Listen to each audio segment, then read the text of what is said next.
किशनगंज का 64% है, कटिहार का 64.6% है, पूर्णिया 59.94% है, भागलपुर 51% है और बांका 54% है। कुल मिलकर 58.58%। नहीं, रिपोल कल डिसीजन होगा, कल स्क्रूटिनी चलेगा ऑब्जर्वर साहब के सामने, उसके बाद ही रिपोल के बारे में निर्णय होगा, अभी नहीं। So low turnout का what can be the reason? Last time we checked the heat and all this. तो इस बार आप लोग क्या what did you analyze? See, there are many reasons for low voter turnout. As I said, this is an ongoing process. In fact, this time we also provided transport facilities to those people who are unable to come from home to the polling station and go back. हम लोग इस बार medical kit, छाया का व्यवस्था, ये सब हमने किया है और मोस्ट इम्पोर्टेंटली हमने पोलिंग स्टेशन का आसपास रहने वाला हमारा कर्मी जैसे आंगनबाड़ी सेविका, सहायिका, विकास मित्र, इन सब लोगों को भी मोबिलाइज किया ताकि वो लोग घर घर पर जाकर के मतदाताओं को प्रेरित करें कि आके वोट कर सके। जैसे मैं बताया, मैं फिर रिपीट कर रहा हूँ कि जो हमने मतदान प्रतिशत आपको बता रहा है ये अनुमानित प्रतिशत है, हमको पूरा उम्मीद है कि ये और बढ़ेगा। हम लोग 60% क्रॉस करने का हम लोग उम्मीद रखता है, निश्चित रूप से क्रॉस करें। मतदाताओं को आकर्षित करने के लिए टोपी, टी शर्ट और बैजेस बंटवाए, क्या वो काम नहीं है? देखिए, निश्चित आय है, आप अगर नहीं बांटते थे तो क्या होता, तो ये कोई बोल सकता है। तो निश्चित रूप से हम लोग प्रयास किया है, हम लोग प्रयास जारी रहेगा। अभी भी 5 फेज हमारा बचा है, हम लोग ये सारे एक्सपेरिमेंट करते रहेंगे।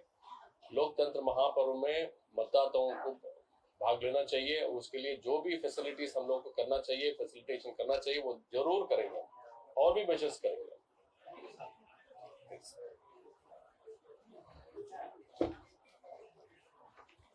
आज लाइन लगी हुई है, पूर्णिया, किशनगंज, कटिहार।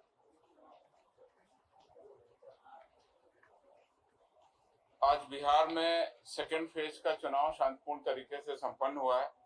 जैसा आप लोगों को पता है, किशनगंज, कटिहार, पूर्णिया, भागलपुर और बांका में मतदान की कार्रवाई हुई।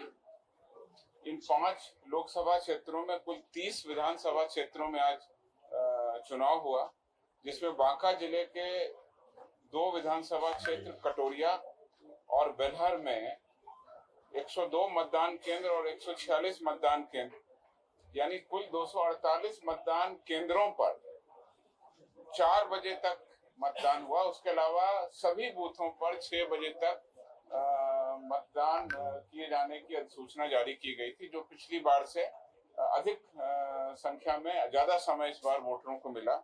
अभी भी कई स्थानों पर लाइनें लगी हुई हैं और मैं आपके माध्यम से बताना चाहूंगा कि जो भी व्यक्ति 6 बजे तक लाइन में लग गए थे, जब तक आखिरी व्यक्ति अपना वोट नहीं डाल देगा तब तक पूरी पुलिस की अरेंजमेंट और सारा अरेंजमेंट बना रहेगा। तो जैसा सीओ साहब ने बताया, अभी भी मतदान कुछ जगहों पर चल रहा है। जब वो क्लोज होगा तो फाइनल टर्नआउट आपको बताया जाएगा।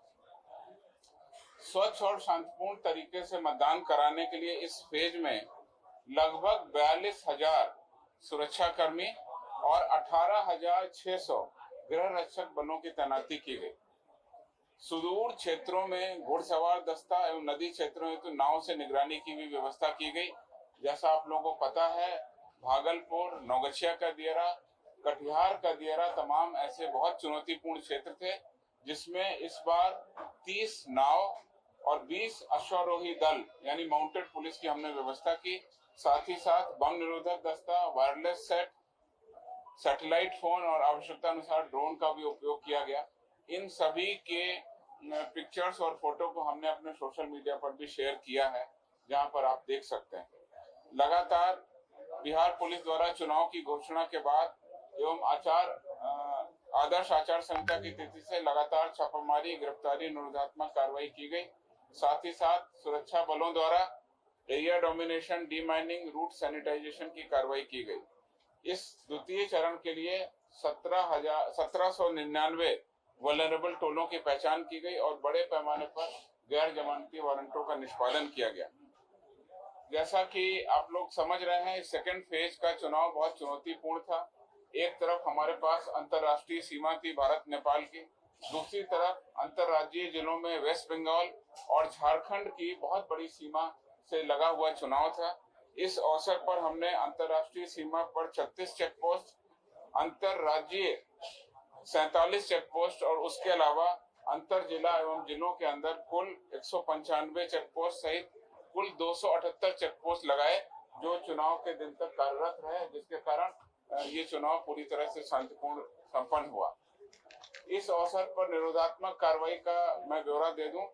कुल 16 मार्च यानी आदर्श आचार संहिता लागू होने की तिथि से अभी तक 29,250 लोगों को बॉन्ड डाउन किया गया और 490 अपराध कर्मियों के विरुद्ध क्राइम कंट्रोल एक्ट के तहत कार्रवाई की गई। इस अवधि में फेज 2 के जिलों में 106 हथियारों की बरामदगी की गई और इसी अवसर पर लाइसेंसी हथियारों का दुरुपयोग न हो, इसके लिए 2,927 लाइसेंसी हथियारों को भी जमा करा लिया गया। बिहार पुलिस के द्वारा इस अवधि में करीब 30 लाख रुपए जब्त किए गए। अवैध शराब की बरामदगी 34,384 लीटर हुई और लगभग 21.5 किलोग्राम अवैध मादक पदार्थों को भी हमने जब्त किया। बिहार पुलिस के द्वारा कुल जब्त की गई सामग्रियों की वैल्यू 4 करोड़ 40 लाख रुपए पाई गई। इस अवसर पर आदर्श आचार संहिता के 20 मामले प्रतिवेदित हुए, सभी में यथोचित कार्रवाई की गई और आगे की जांच की कार्रवाई की जा रही है। सोशल मीडिया के माध्यम से भी लगातार निगरानी रखी गई। फेक न्यूज, अफवाह फैलाने वालों पर भी यथोचित कार्रवाई की गई। मतदान के क्रम में आज सुबह 7 बजे से लेकर अभी जो मतदान चल रहा है, उसमें अभी तक जो कार्रवाई की गई है, उसमें कुल 126 लोगों को निरोधात्मक कार्रवाई के तहत गिरफ्तार किया गया, जिसमें किशनगंज में 20, कटिहार में 31, पूर्णिया में 29, भागलपुर में 46 लोगों को निरोधात्मक कार्रवाई के तहत डिटेन किया गया, गिरफ्तार किया गया। इसके अलावा पूर्णिया में 1 वाहन और 1 लीटर शराब भी आज बरामद की गई। चुनाव पूरी तरह से शांतिपूर्ण संपन्न हुआ। कहीं से किसी भी अप्रिय घटना की सूचना या किसी भी झगड़े की सूचना नहीं है। Thank you.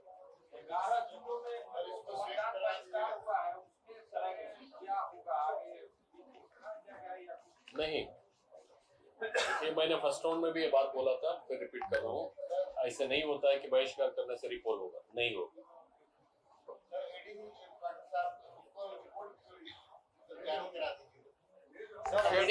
मीडिया ग्रुप पे डाल देंगे। सर, ऐसा कोई कंप्लेंट है position of names from voter list? देखिए, इस तरह से कंप्लेंट मिला था एक पॉलिटिकल पार्टी से। वो तो देखिए, हम लोग ड्राफ्ट वोटर लिस्ट पब्लिश करते हैं। अक्टूबर 27 को हमने पब्लिश किया। फाइनल मतदाता सूची को हमने पब्लिश किया था जनवरी 22। उसके बाद जैसे जैसे निर्वाचन घोषणा हुआ और नॉमिनेशन हुआ, सभी मान्यता प्राप्त राजनीतिक दलों का कैंडिडेट को एक एक किताब दिया था वोटर लिस्ट पर। ये इसका उद्देश्य यही होता है, अगर कहीं गलती है, कोई आदमी का नाम छूटा है, तो कृपया उनका नाम भराइए, या सुधारना है तो सुधारिए, ऐड करना है तो ऐड कराइए। ये सब प्रक्रिया के बाद आज मतदान के दिन बोलेंगे कि नहीं हमारा फलना वोटर का कटा है, तो इसमें कोई चारा नहीं है हम लोगों को। आज के डेट में in fact already roll is frozen. The roll gets frozen on the last date of nomination. Thereafter, no change can be done in the roll.